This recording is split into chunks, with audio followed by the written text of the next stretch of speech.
हाँ जी, अस्सलाम वालेकुम जी सारे दोस्तां नूं भरावां नूं। मैं तुहाडा भरा सिकंदर भट्ट तुहाडी खिदमत दे विच कहंदे ने कि नਵੇਂ-नਵੇਂ किचन लैके असीं आंदे रहिंदे आं। किचन साडे ते ਉਹੀ नहीं हुंदे पर हर नवीं-नवीं जगह ते असीं लांदे हुंदे आं ते तुहानूं किहा भी किचन विखा लगे आं। मंगले दे विच असीं इह किचन फिट कीता ते सलीम भाई ने जिन्हां ने सानूं आर्डर दित्ता सी उन्हां दे आए सन बाहरों ते किचन उन्हां दे मर्ज़ी दे विच उन्हां दी हाज़री दे विच लगवाया ते माशाअल्लाह दिखाने तुहानूं किचन तुसीं देखिआ जे दस्सिआ जे फिर की इहदी लुक है ते खर्चा भी तुहानूं दस्सने ਇਹਦਾ फिर लास्ट ते वीडियो ਨੂੰ ਮੁਕੰਮਲ ਦੇਖਿਆ ਕਰੋ। ਅਸੀਂ ਹਰ ਵੀਡੀਓ ਦੇ ਵਿੱਚ ਖਰਚਾ ਦੱਸੀਦਾ ਜਿਹਦਾ ਚੈੱਕ ਕਰ ਲਓ।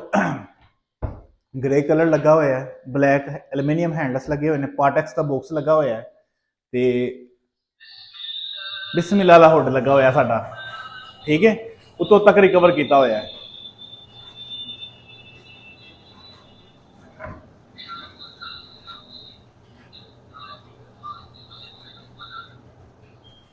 ते बिस्मिल्लाह वाला हुड भी तुहानूं चेक कराया जनाब। हर किचन दे विच साडा बिस्मिल्लाह वाला हुड लाजमी लाईदा है।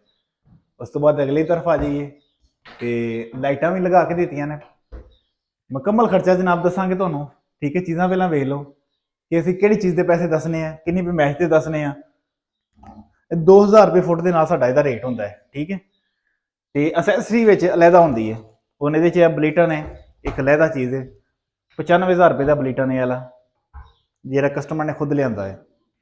असीं लाडर लगा के दित्ता है 6 बास्किट वाला। ठीक है, 2 फुट चौड़ा। तो फ्रिज भी भाई आप ही लिआंदी है, असीं फिट कर दी ਇਹਦੇ ਵਿੱਚ कैबिन ਦੇ ਵਿੱਚ। चलो साडे किचन की लुक जरा अच्छी हो जाएगी। सिंगल डोर फ्रिज है ये उपर जैक वाला। ये नीचे वाला एरिया आ जाइए। नीचे वाले एरिया के असीं एक बास्किट लगाई है सिंक के नीचे। ठीक है, कचरा मचरा सारा कुछ ये डाल के कढ़ लो इंज बाहर तो जाके बाहर सुटाओ। उस तो बाद कार्नर के फ्रूट टोकरी लगाई हुई है। नीचे ग्लास स्टैंड एक लगाया हुआ असीं ते दराज सॉफ्ट क्लोजिंग रेलिंगा ए मलाई यार चलन ए क्या बात है। तो चूल्हा भी इन्हां दा अपना ही है खैर। ठीक है, यह चीज़ां जनाब ये मेजरमेंट की वाड़ी आ गई। मेजरमेंट ये जनाब कितनी पैमाइश है दस जरा 13 फुट इंच जे भुल जाते होंगे चीज़ां जी इन्नियां चीज़ों याद नहीं रखे। 13 फुट इंच 10 फुट इंच तो 6.5 फुट इंच जे। ठीक है, हुण इधर भी यूवी का पीस लगा है, ये मैश पई सानूं, असीं इहदे पैसे पाई दे ने। ते लाडर शाडर असैसरी पा के पहले तो असैसरी तो बगैर तुहानूं खर्चा दसने आ। 143 फुट की पैमाइश है, 2,86,000 रुपये का किचन है। ठीक है, हुण असैसरी की कीमत नोट करिए। Hood, plate, cutlery tray, glass stand, fruit टोकरी ते लाडर। ठीक है, तो यह बास्किट भी नोट करके इसकी कीमत बन जाती 4,10,000 रुपया। लैट भी विच नोट की है, डिलीवरी भी नोट।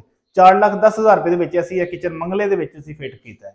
ठीक है, यह सारा सैटअप ला के फ्रिज बलीटन ते चूल्हा यह भाई हरां दा अपना है। ठीक है, इस किचन की मुकम्मल पैमाइश भी तुहानूं दस दी है तो खर्चा भी दस दिता है। तो लव यू सारे दोस्तों नूं जिहड़े सानूं लाइक करते हैं। असीं तुहाडे वास्ते मजीद होर नवें तो नवें लैके आने तो पंजाब पूरे दे विच करने पे हैं। तो जिथे जिथे मेरे भरा आर्डर देंगे असीं इंशाल्लाह हाज़री देंगे तो लगा के भी देंगे। रेट साडा 2,000 रुपये फुट है इस मटीरियल के। जे नीचे बॉक्सिस बनाने पैन फिर 500 रुपये फुट है। Okay, love you.